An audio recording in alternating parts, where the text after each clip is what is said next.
Guys, just making a little bit of biochar for the new aquaponics system here. Just got a bunch of old dead branches in there.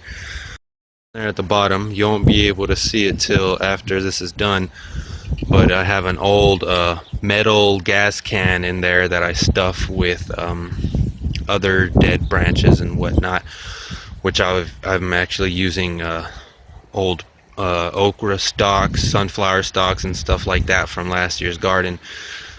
So that's going into the middle chamber. I forget what the name of it is. There's actual names for all these things, but I started this stuff last year and I don't care to remember the names of all this stuff. But here's what the biochar thing looks like. I got some little holes cut out at the bottom here, and that's pretty much what allows the oxygen to enter the chamber and burn everything up. And I'm sorry if my audio is coming through badly. Of course, I'm going to review this and I'll add in the text wherever I need to. But I'm fixing to start burning this up, and we'll check it out when it's all said and done. So we're here at the end of the burn. Just got a couple little pieces in there still burning. Looks like the middle chamber there, that gas can that I told y'all, that's what's filled up with all my material that I'm turning into biochar. And what's up, guys? I just got done running my second batch of biochar and it came out excellent. So that's going to be added into my grow media. Ended up with quite a bit this time and it cooked awesomely. So this is from the first batch. This stuff was a real lot more light and fluffy. Fucking God.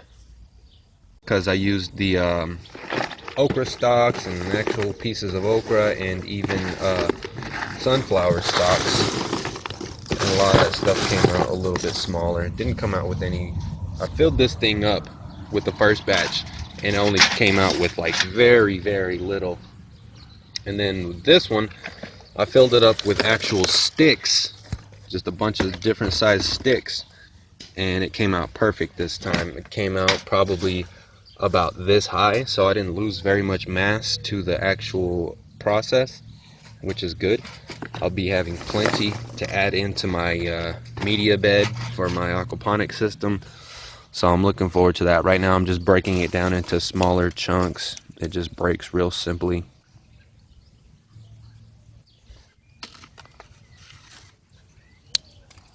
So that's pretty much the biochar, guys. Alright, so we just got my clay pebbles in. It is Monday the 30th, I guess it is. These motherfuckers are filthy. I've already filled up this container right here once. And what I'm doing is just throwing some rocks in my little screen container here. This thing comes in extremely useful.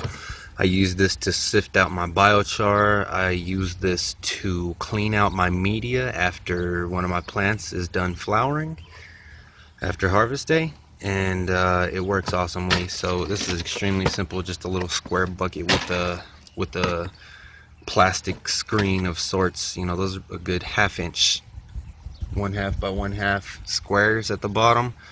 So like I said, this does wonders when you're trying to clean out your media, and all I'm doing is dunking it into another bucket that's the same size.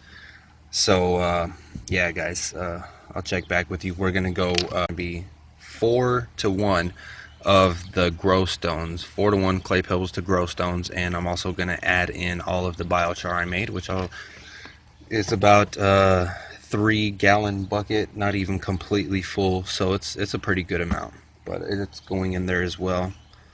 So I'm going to rinse out all this media and then I'll show you the grow bed. Alright, so we got the new media put in.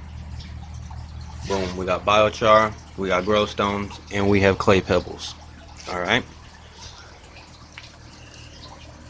And we got some pre-circulation levels here, so we can really get a good gauge on this test to see how good the biochar works to actually keep the water clean. So pre-circulation levels are at about 7. right around 7 on the pH, which is pretty decent, pretty good. Let's see what else we got here.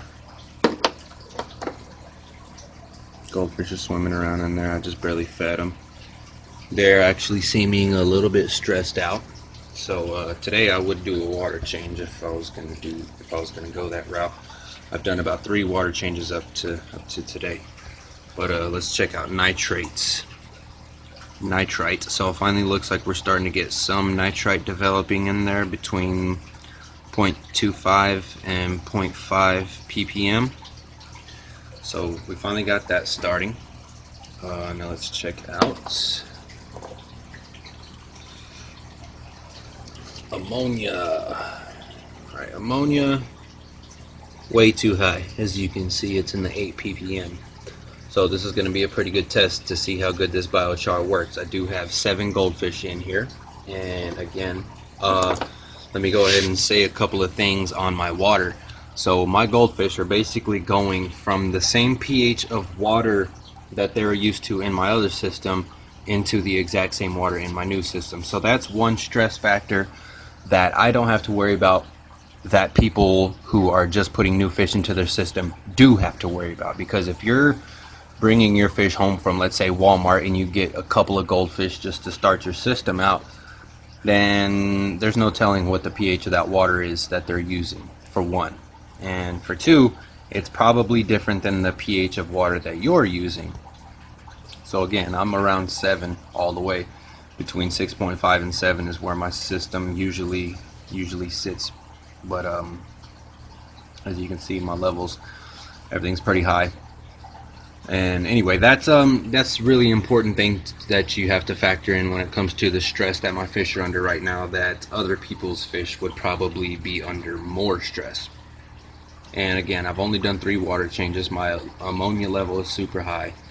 And again, goldfish are really good to start up a new system because they're very tolerant of filthy water conditions. So as you can see, my water's not the cleanest looking, kind of yellowish, brownish, or whatever, I don't know.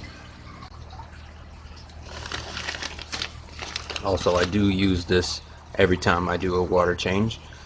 So if you do choose to kind of follow my methods here, then make sure you're using this, because this stuff definitely works to de-stress your fish. A couple days ago, all my fish were just kind of, lethargic at the bottom of the tank, all kind of huddled up together, and I sprinkled this stuff in there, and not even probably 10-15 minutes later, they're all swimming around and happy like normal. They ate like normal. So definitely I recommend this stuff. Aquarium salt, this stuff goes hand in hand with aquarium practices. So not associated with them in any way. It's just a product that I found that really helped with the life of my fish. So and plants, even, to be 110% honest, even plants, I've seen improvements after adding this stuff in my plants, which is crazy because I don't know what's in this stuff, but I don't know, like I said, it definitely helps. But we're fixing to circulate the water through the grow bed, which should act as a carbon filter to really suck up a lot of the ammonia and the nitrite. So we'll see what happens. I'm pretty excited to see how this goes, and obviously I'm going to share the results with you at the end of the day, because I'm probably going to let this thing circulate for most of the day just so we can really get a good gauge on how good that biochar would really work. So without further ado, you will now be transported to the end of the day with the testing results. Now before we do that though, I am going to go ahead and say that I predict that the pH is probably going to jump at least half a point. So we're at 7 right now. It might be at 7.6, even higher. But that would be the only change that I would see happening right now. Other than that, if we see ammonia and nitrite levels drop, then that should not be no problem for the fish. But again, without further ado, here we go.